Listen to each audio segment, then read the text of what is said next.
I'm Bob Fornell, Senior Solutions Developer 2, which it looks like for update slide. You know, career management, right? Put the right title now. I write code, I talk, I yell at people for not writing unit tests, that kind of stuff. Somewhere along the way, I ran into a boot camp called 100 Devs that had started up. It was 20,000 people online going, what in the world did I get myself into? Okay, so I'm in the passenger seat riding home from a conference. I see this all over my Twitter feed. I used to teach computers, so I hopped in and I said, hey, you got this, you can do this. I don't know, a couple thousand times over the next couple weeks. Their instructor, Leon Noel, who's a very nice man, I did meet him at a conference last year, threw me a curve. He said, hey, you guys ought to have coffee chats with somebody in the industry. So I got a request for a Calendly link, and I gave it out to one person, and in 20 minutes I was booked for the next 3 months. 8 hours a day, Monday to Friday, 18 hours on the weekends. And I turned to my wife and I said, I screwed up. And she, well, what do you want to do? I said, well, I don't want to cancel them, but I'm going to need a little help getting through this. So she and the kids agreed to help me get through it. And we did. I learned that having somebody ghost me is actually a good thing in some scenarios, because I had a chance to go to the bathroom and eat food and see my family. You know, it actually became a good thing. And I posted about that at one point. It's the only post I've ever done that went viral, because people got really upset that people would skip my meetings with me. I'm like, who cares? I will not bother by it, right? That was 4 years ago. So over the last 4 years, I have probably done close to 2,000 coffee chats, maybe a little more. I'm closing in on about 1,000 people. I do track it very well now. Early on, I missed a few. They're pointing down. Talk, what? Water? What? I don't know. I've got weird pointing going on. I don't know what it is. Hit the recording. Oh, hit the recording button. I'm not recording anything. Okay. Good. Well, on the recording, you missed the whole story of why I'm doing this talk. But I've talked with folks coming into the industry, folks in the industry losing jobs, folks late career that have done 30 plus years at the same company, coming out and going, I want to do something else, still want to do tech. How do I transition, right? I mean, everything. And a lot has come out of this, a lot of things that I have learned as I've gone through. I had to learn a lot about myself. So here's the obligatory slide about my company. We are, like I said, small company, Columbus. If you're not Columbus, it doesn't matter much. But we're positive disruptors. We solve problems. That simple, okay? Oh, we talked about history of why I'm here. And, you know, the realizations are, I think, the important ones here. Okay, I realized somewhere along the way that I had an obligation to my family. I was not doing anything to manage my own career, right? I went 32 years, and when a job ended, when a client didn't need me, when, well, I got myself fired at least twice along the way, that's when I started my job search. That's a very painful way to go. And in today's market, that's a brutal way to do it. In today's market, you need all the help you can get. And not planning for why you're at your current job, no matter how good it is a very bad thing. Right? We need to plan for it. I learned that I have my own set of standards. All these people I'm talking to have their own set of standards on what a good company is versus a bad company. What it is to me is not going to be the same for you, right? You got to start with a list of companies. It was interesting. And then I had this realization somewhere along the way. Somebody asked me a question. They said, you lost your job. Who are the 10 people you'd reach out to? Well, that was an eye-opener, because I maybe could name 3 people off my head that might help me. I had to figure out what that meant, right? And at the end of the day, we're planning for the unexpected, right? You hope for the best, but we've got to plan for the worst. Okay? We've seen probably one of the worst markets we've ever seen recently. We've got to plan for it. So like I said, I talked about early career quite a bit. We talked about use of social media. I'm going to stay here because my notes are good for a little bit. Going to conferences, right? Talking to people at conferences. When I go to a conference, I don't go and sit down at a table with the people I know. I already know them. I don't want to sit with my coworkers. I know them really well. I go not just for the talks, which are awesome. I go to meet people. Right? I've given my information out to quite a few people. In fact, 2 of them came, I think, because I was sitting and having lunch with them. Yep. Right? That's probably the only reason they're in the room right now. Okay. LinkedIn, Twitter, I get a lot of people, and yes, I know it's X. I get a lot of people that are like, oh, I don't have the same beliefs, that kind of thing. Here's the point. There is a strong tech community on Twitter, on X. It's a tool, you've got to use it. Okay? It's almost as big and active as you've got on LinkedIn. People talk about how bad LinkedIn is. You get junk ads, you get junk posts and messages and things like that, but it's still a viable community out there.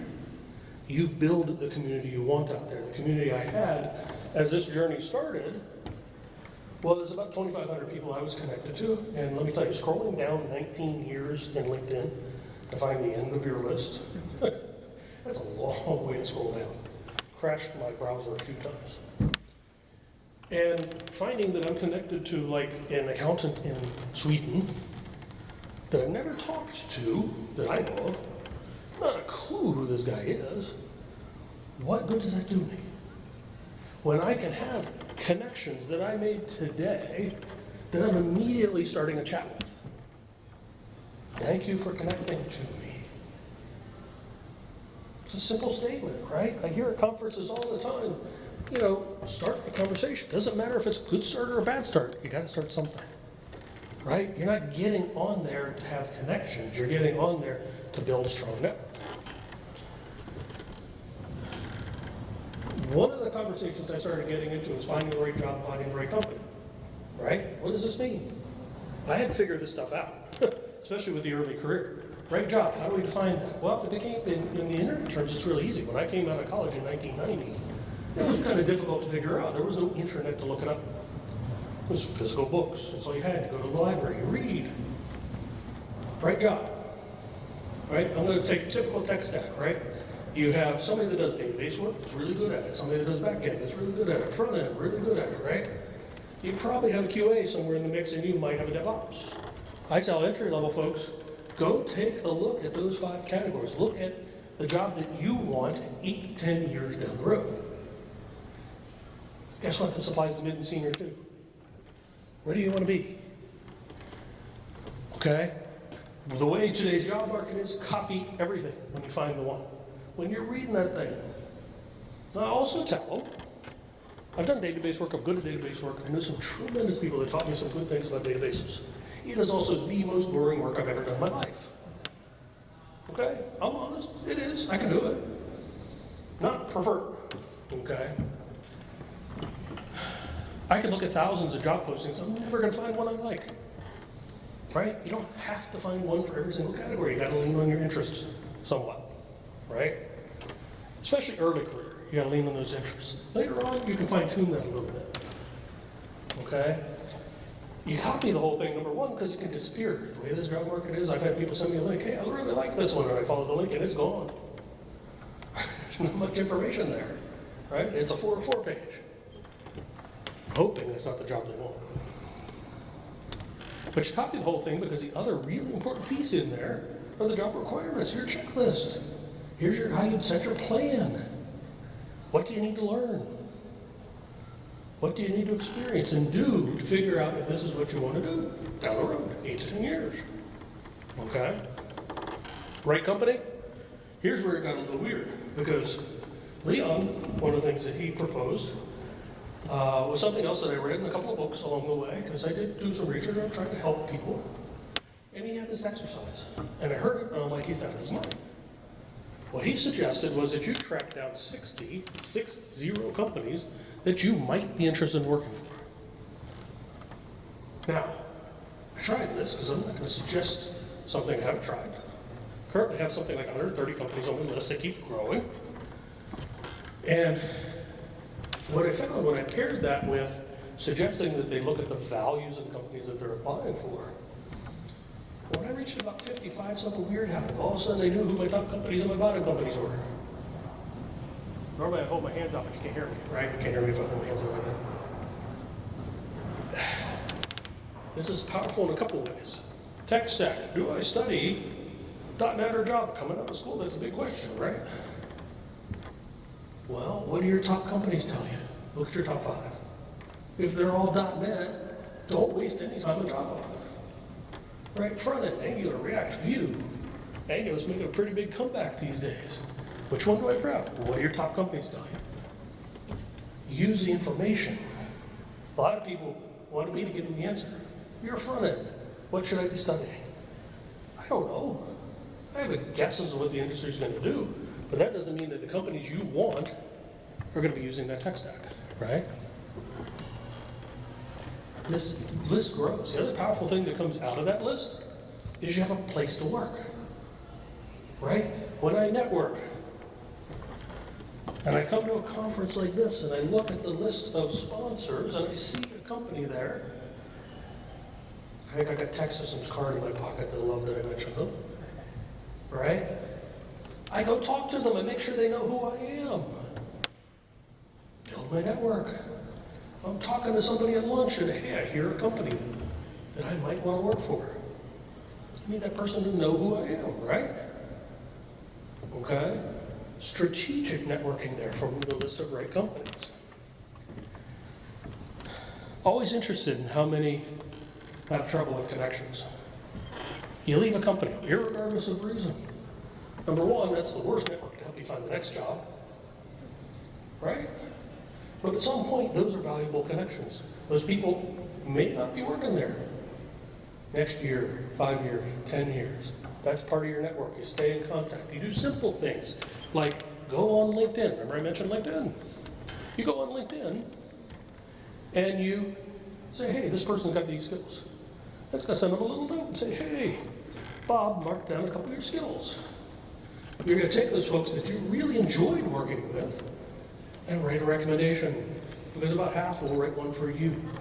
Right? Recommendations, one of those things on LinkedIn, I'm probably jumping way ahead of my slide deck, that if you don't have it, it's a red flag. If you have it, it's not going to get you the job, but you don't want the red flag, right? Oop, sorry. Mid-career things change a little bit, but social media doesn't change a lot, right? Conferences, meetups, maintaining that activity, right? Right job, have those goals. Actively go back. I recommend usually once a month going back and look at those goals. Refresh it in your head. Check off some things if you learn something new, right? Should be trying to learn things new. Right company, you know, your list of companies is going to grow. I guarantee it. You start doing that, it's powerful. It doesn't take long. Each company takes me about 20 minutes to get basic information on. Okay? Be more strategic with those connections, your peers, your tech leads, your managers, peers from school that you haven't talked to in a while. Go back and refresh those lists once in a while. Late career, this is a fun one. Okay, guess what? Conferences and meetups. I do usually recommend mid to late. Speaking is a great way to get known, right? I get people going, oh, I don't know, Bob, I saw your picture on the website. Not hard to miss, right? The beard stands out just a little bit. My wife keeps telling me to change the color of it, but I like the color. Okay. One of the things that can happen here is when you look at your LinkedIn, you probably need to clean up. Okay, most of the late career devs I talk to have done nothing with their LinkedIn. You're at the same company for 30 years, why would you? Kind of hard to update 30 years of information one time, right? Do small steps along the way in that maintenance. Right job here, post-retirement, you got to figure out what it is you love. At that point, it's no longer, what am I doing to make money? We're leaning into our passion more. This all kind of follows that passion all the way along. Okay? Right company, you still need the 60 companies. I mean, this is a tough market to find work in, right? I don't care how many years you got, it's a tough one. Okay? And pay attention to those peers that have moved. Some of them have moved, may have moved places you're interested in. Build things. Okay? Quite often I hear, build something. Show them what you can do. Early career, mid-career, late career, you ought to be building things. Okay? I hear, oh, I've got a spacing issue on my quote there. Stop telling developers to make projects and get a job. Never had an employer ask me about a project I built. True. Okay? To some degree. Okay? This does apply more junior to senior, but you need to showcase. You need to have something to talk to. How many times in an interview are you going to hear something like, tell me about a time when you struggled working with another person? Great thing you got a hackathon tomorrow, right? You're going to work with other people. You might have struggles there, whether it's code or people.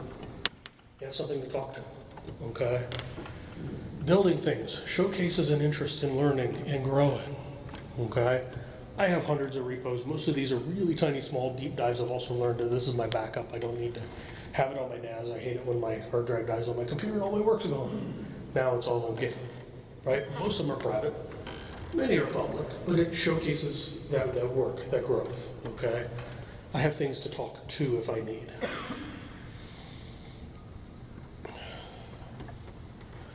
So, showcasing a project.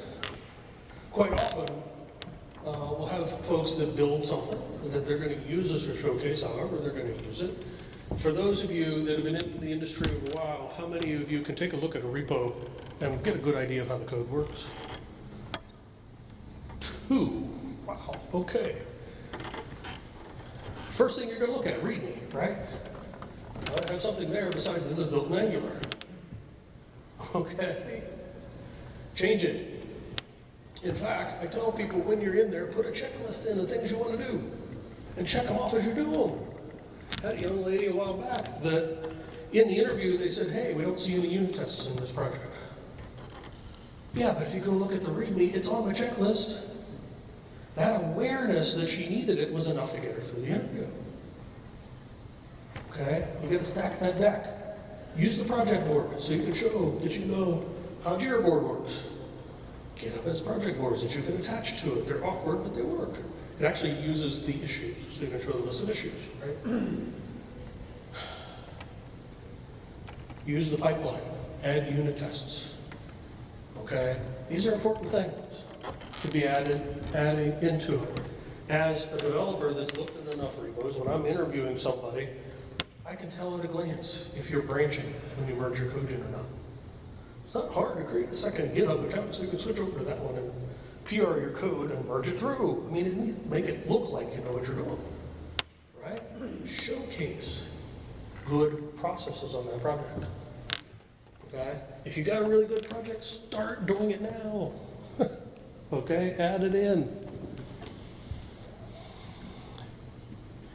Oh, the interesting part on that one as we leave is I had a note about spelling and grammar and that kind of thing. There's an interesting one, right? Spelling and grammar has kind of fallen off the resume, shouldn't have any mistakes. It's now kind of being added to the repos. People notice those things. You gotta be a little careful there, right? Portfolio. People are building portfolio sites like crazy, showcasing I know what I'm doing. And in almost every case that I've reviewed, they're building a portfolio to show to this crowd, to show to developers. This is a project I've worked on. Here's the code I've used. This is the everything behind, it's the project itself, which is good, but it's not a developer that's going to look at your portfolio and decide if they want to move forward. It's a recruiter, it's a hiring manager, maybe somebody that hasn't touched code ever. Right? At that top, you need that hero. Call to action. This is what I do. I'm a front-end developer. I'm a full-stack developer. I'm a back-end developer. I don't care what it is. You need images, photos of you. Whether it's sitting at your computer, or it could be a picture of your computer, I don't care. You know, like having your picture in public, that's one thing, but you have to get a little more creative there, right? Tell your story. The projects are still good and important, but lower down. And priority. Focus who that story is being told to. All right, we're almost halfway. How are we doing time? Oh, we're perfect on time. Resume ATS systems. I have had an interesting battle with ATS systems helping people along the way. Some of them have my own issues with them too. Was at an event and had a chance to talk to 3 recruiters, just me and them, for about an hour. And I said, hey, let me ask a question. Why do people's resumes get kicked out? It's a valid question in this market, right? They don't. No resumes get kicked out by the ATS system. It gives you a ranking. Your ranking is so low, if you get that automatic reply, that you don't get a response back. I actively went out looking for tooling to try and figure out what these guys were telling me, because they were telling me it's matching on a keyword. Taking a list of keywords, it looks to see if those keywords on the job are on your resume. Did you spell full stack with a hyphen, a space, or none? 3 ways you can spell it, right? If you don't have it the way it is on the job posting, your percentage is lower. Interesting, right? So I started looking for tooling that could help do this. And all I found were AI tools. No offense to the AI folks that love AI, but this is not an AI problem. It's a keyword problem. I built a tool. It's called JobSquid, job-squid.com. I'm not telling you to go there, but it's a cool site. I'm trying to build out these tools that I'm talking about. You've got to get higher on the list. Get higher on the list by matching keywords as best you can. It takes time. It takes effort. It's important to get that response back. The additional piece to it is, as a developer, as I'm talking to these guys, oh, you got 91 together, and the 92s together, and the 93s together, right? They're like, yes. And in the back of my head, I think I said it out loud, I said, then inside that group, it's last name first. Logical. And they all looked at me like I was crazy, because they're like, no, it sorts inside that grouping by when they applied. Oh, well, that's interesting. The earlier you apply. We'll talk about it here. If you really need it, let me know later. There are a couple search patterns that you can use. There's some really good search patterns out there for LinkedIn and finding jobs on there earlier in the application process. There's a really good Google search that I've got out there. Might be in here, I can't remember. That you can use the Google filter and go down and say, hey, show me all the jobs on job boards that were posted within the last 24 hours. Get you earlier in the process, right? What I usually see out of those is when you filter it down, the original list is usually about 40,000. You filter it down, you're about 50. You read through it, and maybe 5 of those apply. Can you put in 5 good applications a day? Absolutely.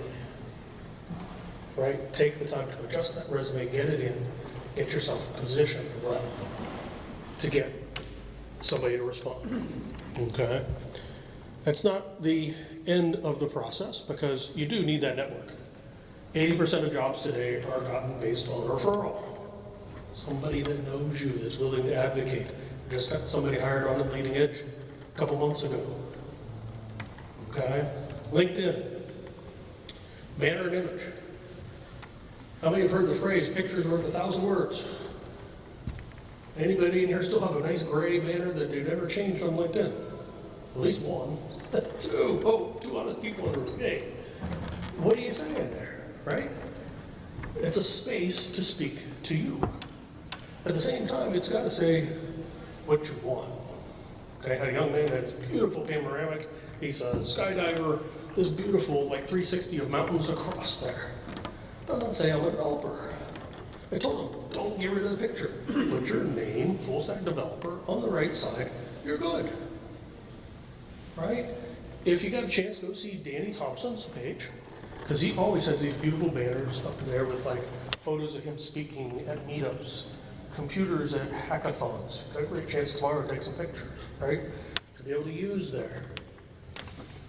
If you're job hunting, banner and photo needs to be the same on all your social media. Okay? Keep it simple. Most recruiters are not going to go find you on LinkedIn. Almost all of them tell me that it's less than 80%, or sorry, less than 20% that they find on LinkedIn. 80% they don't find somewhere else. And if I find you on Twitter or Blue Sky or whatever else is out there, and I come over to LinkedIn and I have to spend time figuring out if it's you or not, that wastes time. You've got, at best, 30 seconds for them to make a decision, possibly as low as 6. If it's the same photo, same banner, they know it's you immediately. Number one, it's an endorphin kick. Yay, I found it. You want that, right? You want positive in there. Okay? Tagline. Focus in on what you do, what you want. Don't need a paragraph there. That's just one of those first things they're going to see. If you're a full stack developer, full stack developer. If you want to include things like Microsoft MVP, if you've got it, great. Okay? The about. See lots of wonderful abouts, see lots of horrible abouts. Number one, there's a see more button that shows up if you put too much in. Never assume they're never going to read anything before that. Okay? You got about a paragraph. In that paragraph, you need to sell yourself. Why are you the right person for the job? The right person for the job isn't always the most technically qualified. I talk to people all the time. Hey, a perfect example. Had a lady worked for the IRS for 30 years, switching over to development. Wanted to write code. Who do you think I told her to go talk to? Right? I'm not telling her to go talk to Geico. She worked for the IRS. Right? How many companies write tax software out there that would love to have somebody that worked for the IRS for 30 years on their team? That's a domain knowledge that's hard to replace. One of my first projects for Leading Edge was at Chemical Abstracts. I'm the one that burned the chemistry lab down in high school. Okay? I struggled. We had team members there that were very good at chemistry, and they carried me. Okay? So the about. Featured, you decide what goes there. Something's there, right? You've got to feature something. Activity. Here's another place I see a weakness. People that post once every 6 months, you're going to be very low in a search. You should be posting something at least weekly. I usually recommend people take a look at something like the 100 Days of Code Challenge, 100daysofcode.com. Post daily about the code you're writing. We're all writing codes. Write about successes and failures. People love that I write things about the code that I broke. When I wrote production, I wrote about it. Okay? Experience shifted to industry standard terms. I told you at the beginning, I'm a senior solutions developer, 2 at Leading Edge, and nobody in the industry knows what that means. Some can guess. If I were to lead Leading Edge, that would immediately change to senior software engineer. Right? You guys know what that means, industry standard. Okay? Skills, you need endorsements, recommendations, we talked about that. Okay? Some of the things to consider, social Saturdays carry almost no weight. You're making connections, that's it. You never talk to them again. I played with it for a while, found no value there. You might, but careful of it. When you post, if you're in a group, the JavaScript group on LinkedIn has 14 million members, about 20% are recruiters. I'm not saying post everything into there. But if the post that you're getting ready to do fits, that's a much larger group than the 500 to 3,000 that you're connected to. Okay? Something to consider. Mentioned X, Twitter. Okay? Learn to use it before it's needed. Okay? There's a common issue at all levels. It doesn't have to be a super active account, but the worst is they find your Twitter account and your account's only like a week old. Right? They shiny branding. Again, banner, image, tagline should match. Let's see, pin post. Talk about you in pin post. Who are you? Why are you there? Patterns, follow recruiters. Okay, create a list of recruiters. Retweet good content. Here I'm talking about content that talks about what it is you want to do. If you want to be a manager, post about management. If you're a front-end developer, you ought to be posting about front-end development, at least the majority of the time. Okay? Find those influencers. You should be following those folks. People with common interests, great. People nearby you, yay. Here's a fun one. Make sure your links are correct. Get a link to your profile, and it doesn't work. I'd say it's about 40% of the time. Okay? I follow them if I'm following them, somebody else is. Okay? We talked about strong visibility, all that it's very active. Connections. You know, LinkedIn, how to connect. One of the things that I hear once in a while at conferences is you sit down, like I mentioned earlier, sit down at lunch, talk to somebody, right? Same works on LinkedIn. But if you pay for LinkedIn, you get this option to send them an email. An in-mail. Whether they know you or not. What is that? That's spam, right? How many of us love spam? Okay, somebody's hand twitched on that side. No. None of us love spam, right? You find that person, look at their feed. When you find that person and their feed is active, what can you do? You start to comment on their posts. In commenting on their posts, you warm up the connection. I'll typically comment and or post in a thread, whichever comes first, about 6 or 7 times. And then I'm going to fire off a really simple message. Hey, we got some interest here. How about we connect and chat? Of the people that I connect with that way, which is about 50% of the time, almost every time I've had a conversation. 2 times I haven't. One kind of went crazy. I'm not sure why. Just assumed I was trying to sell them something. The other, wrong finger. The other, yeah, I'm going to put the middle finger in. That's a good one. The other one, English was a second language and didn't think he could hold the conversation on a chat. Well, okay, I get that one. Warm that connection up. Okay. Let's see. We talked about most of the others here. Active listening in that kind of sense. You know, make sure you're engaged in that conversation. I was talking at lunchtime about driving down the road. I'm going to do some coffee chats on the way home. I can do that. Not everybody can. We have this interesting little thought of our sound systems now. You can pinpoint where the sound's coming from. Can I put it in the back seat, pretend like it's somebody sitting in my back seat while I'm talking to them? It's an interesting way of doing it, changing your focus a little bit, right? As you can tell, I'm actively thinking about this stuff all the time. All right, interview types. How are we at on time? Oh, we're doing good. Okay. And I've got, just got to see how many more I got. Cool. So, basic interview types, informal interview. This is the one I see the most. You have cultural fit interviews, AI interviews. Yeah, there's a fun one. Anybody done an AI interview yet? Nobody. All right, here's the horror story. You sit there with an AI agent on the other side. There's all this odd twitching to make it look like it's human, and it asks you questions. And you answer your questions. Because I was answering the questions and wasn't sure what I was doing in this AI interview, I just answered the questions. Now, I answered the question technically correct. This was an Angular interview. Angular is one of the areas I specialize in, and I'm very, very good at. This is built in Angular. The deck we're using. Okay? And I found out later, because I wasn't enthusiastic about Angular, I failed the interview. It was the weirdest 40 minutes of my life. It really was. It was strange. I will never do that again. They asked me to re-interview. I'm like, no, we've got nothing to do with you people. Okay? They're out there.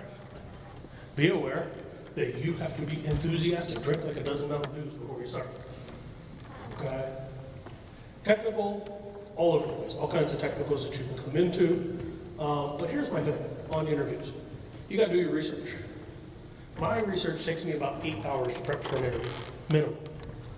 Okay, I'm researching the company. I'm researching any postings, any of the interviewers. I'm looking them up. I'm looking at their tech stack. I'm looking at them on Glassdoor. I'm writing down any question that comes to my mind, whether I answer it or not in my research. Because I want to have those questions ready to show my interest, right? Practice that elevator pitch. I'm a senior solutions developer. I solve problems.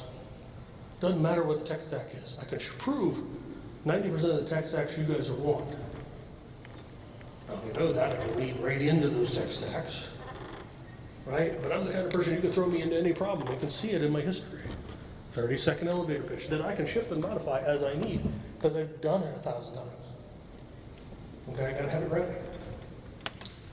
Oh, and always,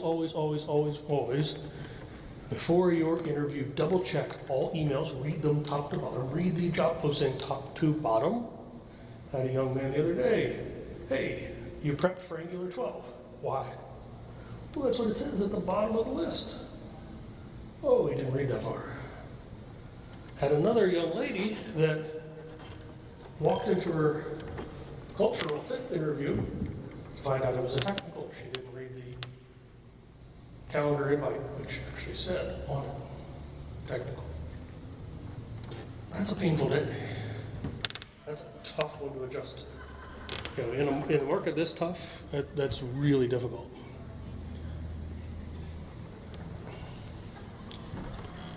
There's a book out, 2-Hour Job Search.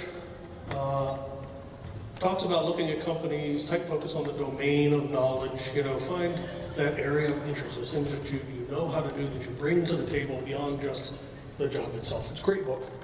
Kind of boring if you're a developer not interested in job search, but it's not long, so you can force your way through it. Now, this is the Google search pattern. They have these nice tools that convert things now.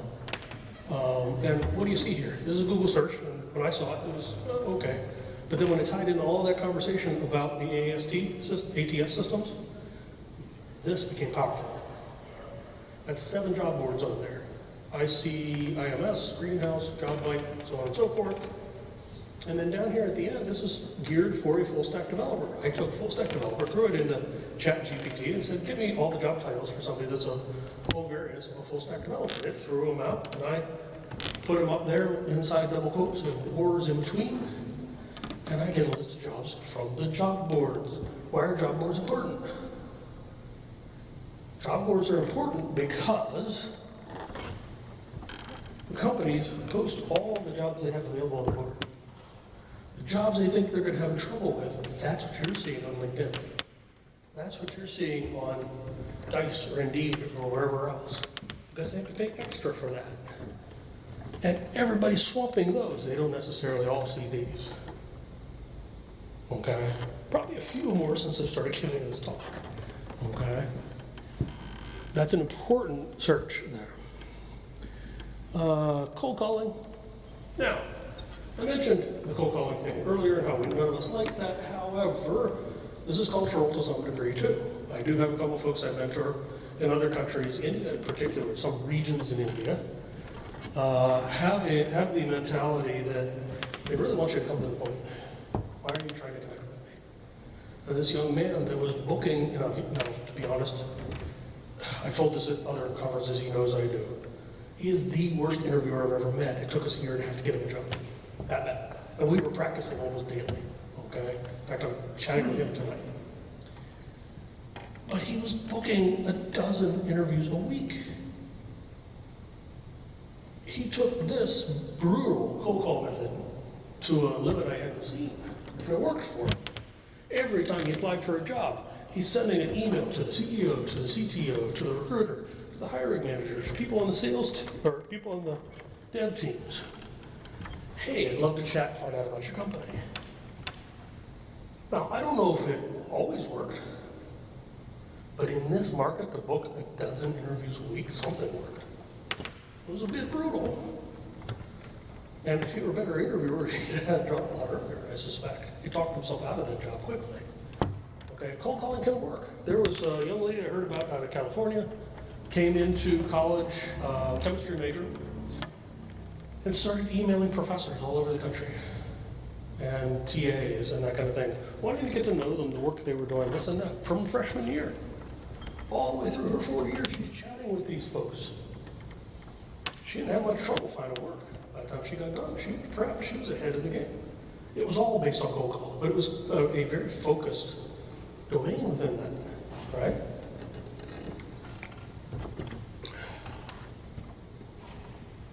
Hang on, something, there we go.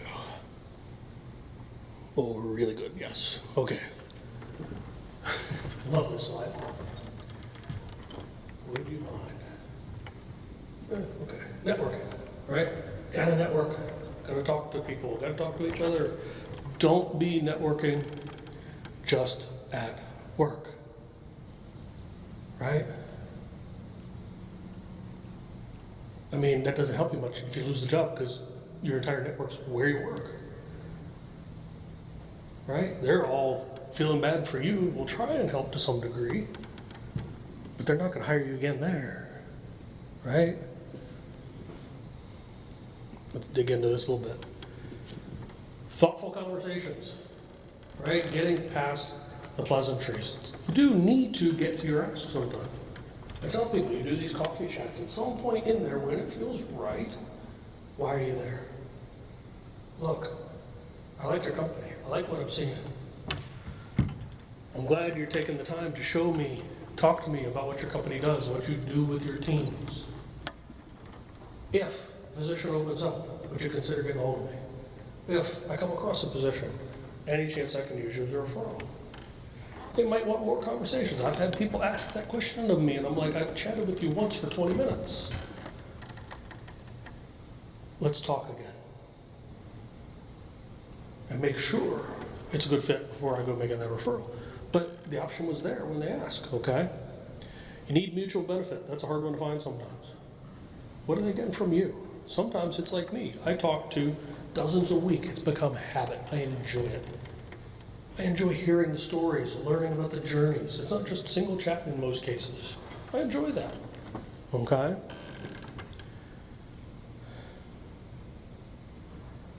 So, if I had to do it again, if I were starting out of college way back when, if you need a job as quickly as possible, referral, make sure you know who those top 10 are, your emergency contacts. Who are those people that are in a position to advocate for you, that are saying, hey, I got Bob over here who's looking for work. I've seen what he does. This guy absolutely will rock wherever we put him, right? I now have about 13 of those now that I'm thinking about who those people are. Now that I got that list focused in right. Domain search, where's my domain of expertise? Right? I love front end. It's not necessarily my complete domain of expertise. Okay, we're talking about several domain categories there. I think we're okay. Cold emails. Targeting and stalking. Yes, stalking. You need to stalk these people. You need to know why. You need to know how to connect. You can't do that without information. I'm not saying do anything illegal, right? But put your due diligence in. Okay, I had a young man that did this the other day, did some heavy research. Come to find out that the guy he was interviewing with played the trumpet, which he played as well. He's actually from the Nashville area. That's a damn good connection, right? There we go. Non-technical, but it's a connection, right? How hard would it be to make sure you're staged so that your instrument's somewhere in the background, right? Musicians, they love to show that stuff off, right? Get this talk, get that conversation started. What else do we have up there? Traditional, finding jobs and applying. Yes, you still have to apply, so the traditional methods do work. Just be aware that if you're going with that straight, quick apply, easy apply, you're going to need hundreds of thousands of easy applies to get a job. And you may not like that job at the end of the day. Be a little more focused on that. Okay, everything here is advice. You can take it or leave it. It's not going to offend me if you take it all and turn it upside down on its head. I had a young man around Christmas time that I told, here's your chance. You're meeting with family and friends. Be intentional. Tell them what it is they can do to help you. Your parents quite often don't know what they can do to help you, for those that are younger in the crowd. Mine didn't. And I never asked. I never told them what they could do. Now, he took this advice, and he went on LinkedIn, and he built a message, and he sent it out to every single connection on his lists. It wasn't even close to what I told him to do. Based on that advice, he turned it on his head. In January, he had 6 interviews lined up. He knew about it right after Christmas. What a wonderful thing if you're looking for work around that time of year, right? Okay? You're not going to offend me if you do it differently. Okay? So, 60 seconds off. Yeah, questions? Well, let's see, the left one, I think, is this slide deck, PDF form. The right one, if I got it right, should be my survey. So just a Google Sheets thing. It could be wrong. I don't remember testing this particular one, but it's been used before. Now, if you put in there in your comments, I would like a copy of the slide deck, please give me at least your full name, if not your email. Okay? I have 3 people in there that gave me the first name and nothing else and said they wanted a copy of the slide deck. I have no way of figuring out who they are. Okay? So, questions, comments, concerns, thoughts? Yes? This was not directly addressed to the cost, but how important are, or like, how damaging are resume gaps? It's going to be recruiter to recruiter, company to company. Okay. I know most recruiters, most companies these days realize they're there. Okay? Now, if you put down something like, let's say I put down bob-formal.com as a business, and I was working during this window, you got to be able to prove it. I've actually had companies say, show us the billing, so that you can prove that you were actually working during that time. You should be actively maintaining your skill set, improving your skill set, along with the job search itself. It's damaging, yes, but I think most companies are realizing that's there. The tougher one are the quick jumps. So folks that have switched like every year for a pay increase, there's a lot of those out there. How do I know you're going to stay with the company 6 months? Because your history shows you move a lot. Put that with a gap, those folks will really struggle. Working with quite a few of those. Does that help? Yes. Okay. Anything else? Yep. Some of the tools that you like for keywords. Yes. What was the question? What are some tools that you like or that work well for keywords? Oh, keyword search. I don't like any of them, to be honest. I haven't found one yet. I recently went through and ran my resume through about 4 or 5 of them just to see how close I could get to the 100% match to a particular job. And I got it to about 90. I could never seem to get it higher. And I mean, I was using the free level, so obviously was missing a few things here and there. But if I ran the same 1 through 7, I should have been able to push it higher, and I couldn't. I have a tool. It's job-squid.com. First page it comes through is resumes, and it will allow you to put in parts of your resume and the job posting and do a comparison. And it's a straight keyword. It'll show in green which ones match. There we go. Somebody's got it up over there to match. It shows in red which ones you need to adjust. Okay. There are other tooling in there too. So things like the long-term goals is in there. I think I've got 4 full features done of the 13 I plan on building into it. Not trying to sell my product, just it works. Okay? Anything else? Okay, guys, I think we're at time. Thank you.